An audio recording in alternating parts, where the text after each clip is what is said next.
Hello and welcome to another Make and Do with June. Today we are going to be coloring this iron-on that I ironed onto a t-shirt, and it is called Fish Friends from the Imaginary World of Jane F. Hankins. So once I ironed it on, I peeled off the backing, and now what I want to do is color the background. I always like coloring the background first because it kind of sets the mood for what I'm going to be doing with the rest. Plus, it also saves me the headache of accidentally doing something wrong later on and messing up the whole thing, which seems to happen to a lot of people with their backgrounds. But anyhow, what I'm doing here is I am creating a mask for the fish, and I just used scrap paper and I traced over the designs, not a whole lot of detail, and then laid them out over the fish and laid paper around it to mask off the outside edges. I mixed alcohol ink with alcohol in a spray bottle, and I spritz it on the background just all over the place. And sometimes the little papers blow away. It's no big deal. I just used a pencil to hold it down, and once they get a little damp, they have a tendency to stay put.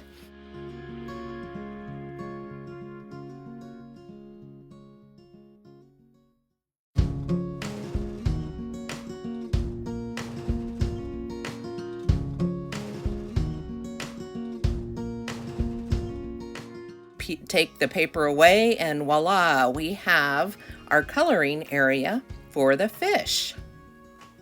And some of them do have a little bit of blue in them, and that's okay.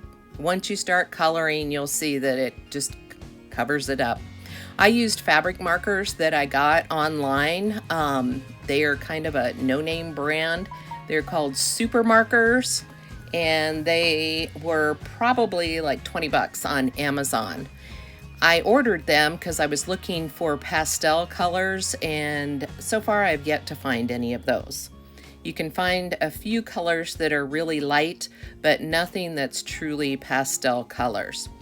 This pink that I'm using in the center is supposed to be a skin tone, but whenever I used it as a skin tone, it ended up looking kind of a little too orange. But here I thought it blended nicely with the pink that I used on the outside. And the markers aren't completely dry, so they look a little bit blotchy, and you'll see at the end how they actually do look blended together. So I colored the big fish pink, and now I'm going to color in the little fish, and I'm going to use different shades of oranges and yellows on them.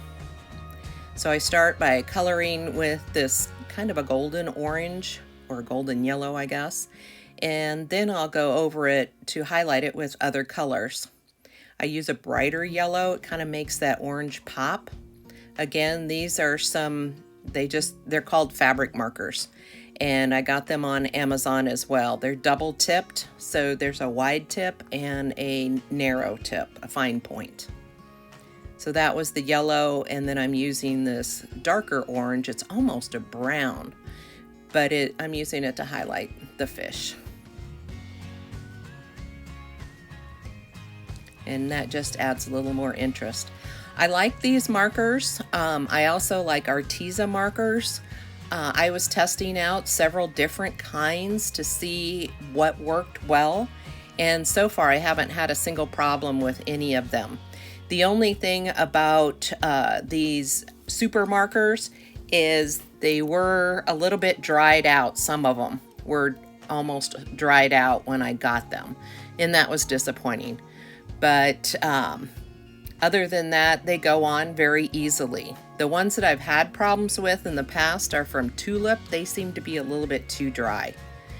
You need a pen that flows very easily, and these are like working with a felt tip marker, and you just draw right on the fabric.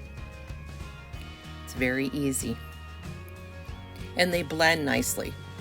So now you can see that the pink fish is drying a little bit better, and the colors are blending together. Now I'm going to color the plants. So I go over with a darker green first, and then I'll go over it with this lime green. These markers don't have names on them, so I can't give you specific colors. That's another thing that was kind of disappointing about the online markers, the no-name markers. They are literally no name. But Arteza markers have colors, and they flow very well too. I'll be doing an t-shirt with Arteza markers in the future. I like the Arteza markers for the tote bags, for the pencil pouches, the iron-ons, everything. So now I use my yellow to go over it and make those leaves pop. It just really brightens them up.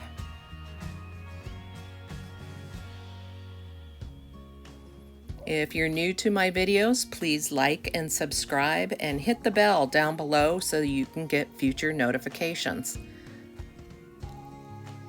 Now I'm going to just go over the pink with this bright yellow, and I highlight the eyes a little bit, but it turns orange on the fish, and I kind of liked how that turned out for this fish. It makes those spots on it stand out a little bit.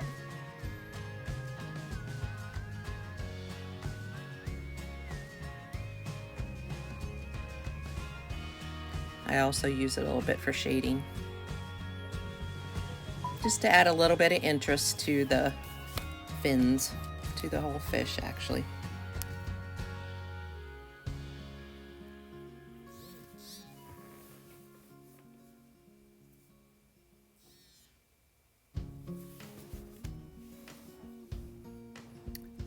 These little guys down below are super cute.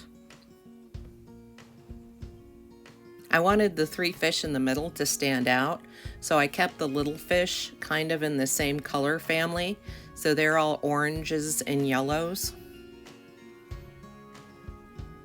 And then I go back and I highlight the orange with yellow, and then I low light the yellow with orange. When you use a darker color, that's called low light.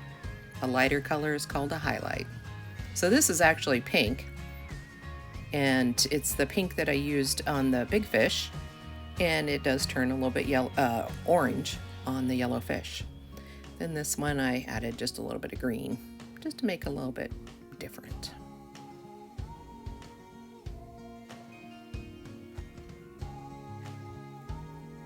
These fish are actually singing. You can see the music notes in the bubbles.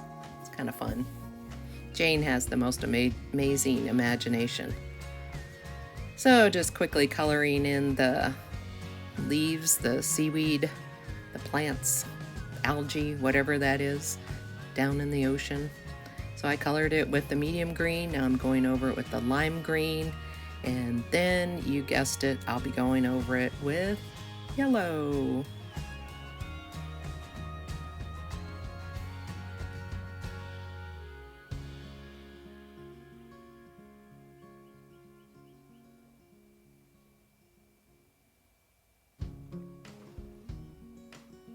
And you'll notice that I put my finger to hold the design still a little bit. I have a piece of cardboard between the picture and in the middle of the t-shirt, between the picture and the back of the shirt. And that's just as a precaution. It actually did not bleed through. These markers are really nice to work with on fabric. They don't soak through. If you use something like Sharpies, be careful. They almost always bleed through, and they will wash out. They wash out about 50% the first time, and then more and more as you wash it. These are designed to stay in the fabric. Now, some fabric pens have to be heat set. Others just need to not be washed for 48 hours.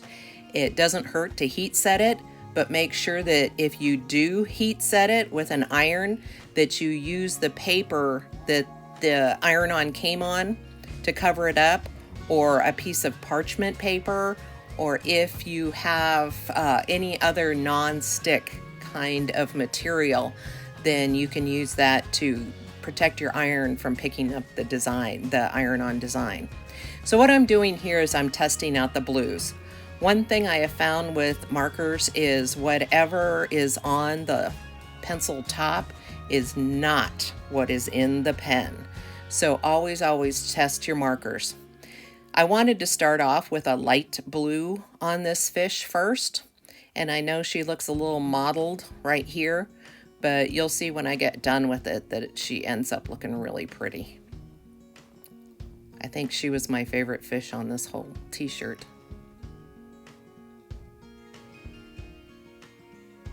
So I'm just quickly coloring in all of her with this light blue, kind of a cornflower blue.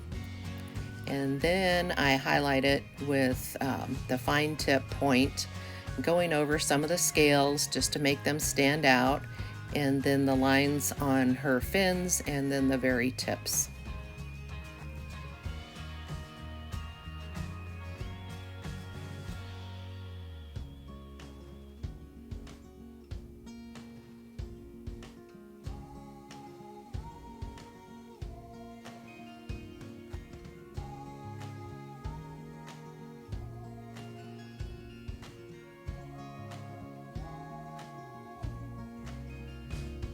And I just add a few highlights here and there with that dark lowlights, I guess I should say. Just to add a little interest.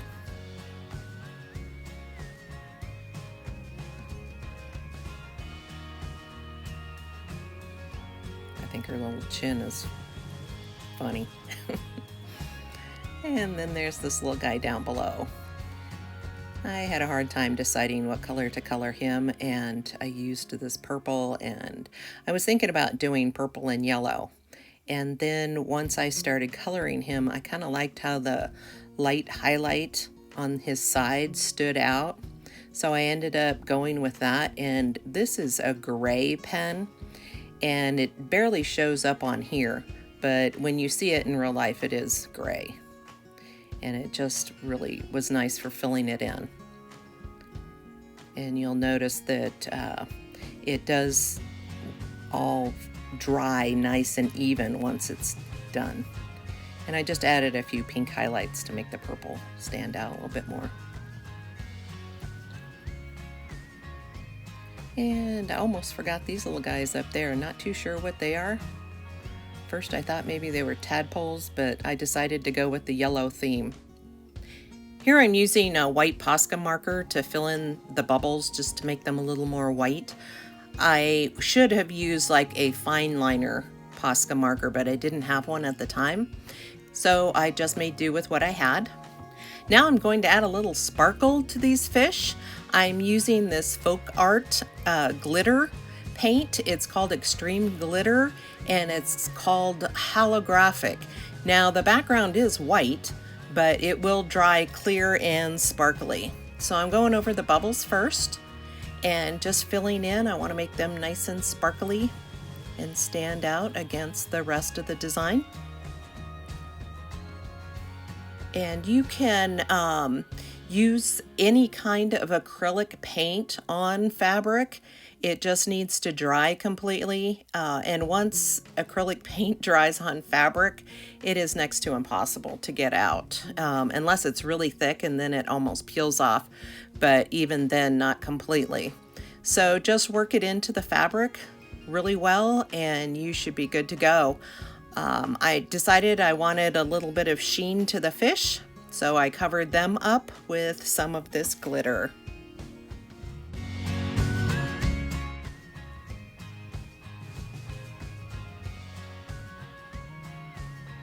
I almost put rhinestones in place of the bubbles, so if you were really into a lot of bling, maybe that would work for you. You can get a fabric glue and adhere rhinestones in the different shapes into the bubble spots. I think that would look kind of cool. Since this paint has the white background, the white base that does dry clear, it's kind of nice because you can really see where you're putting it and making sure that you're covering all the spots you want to cover.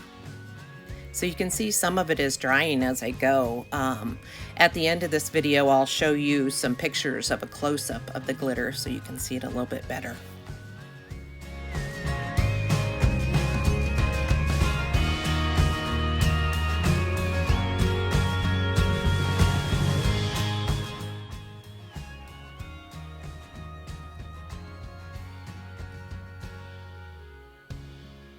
I probably could have used a bigger brush for this fish, but this paint kind of messes up a brush, so I have a brush that is just set aside for painting with glitter. I do wash it out, otherwise it gets hard as a rock, but it just never completely comes clean. So just know that when you're using a brush, don't use your favorite paintbrush for watercolor and then have this paint dry on it.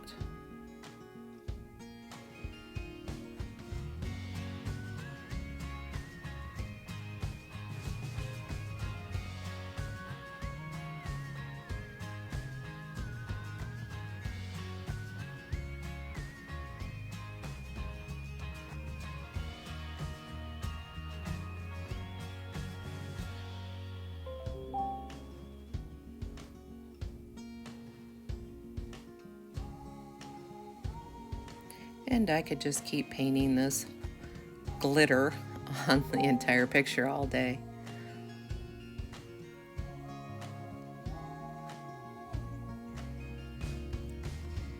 And here we go with the big glitter.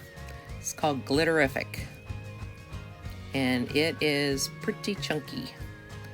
Now this has a clear base, and the glitter pieces are really big. So it goes on rather gloppy, and yeah, that's a technical term, but you can just separate it as you put it down. Just pick it up a little bit more and spread it out.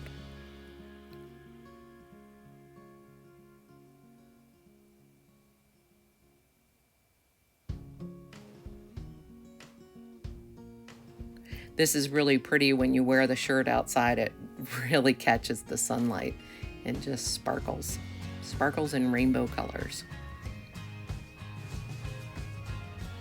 And when I dab it on, I really kind of push it into the fabric. That just helps it hold a little bit better. I wish you could see more of the sparkle here. But I thought I would make those spots on the fish stand out a little bit more. And here you go. You can kind of see some of the sparkle. I really hope you enjoyed this video, and I hope you want to try out the iron-ons. They are so much fun. Thank you for watching. Please subscribe, like, and hit the bell so that you get more notifications. Thank you. Bye.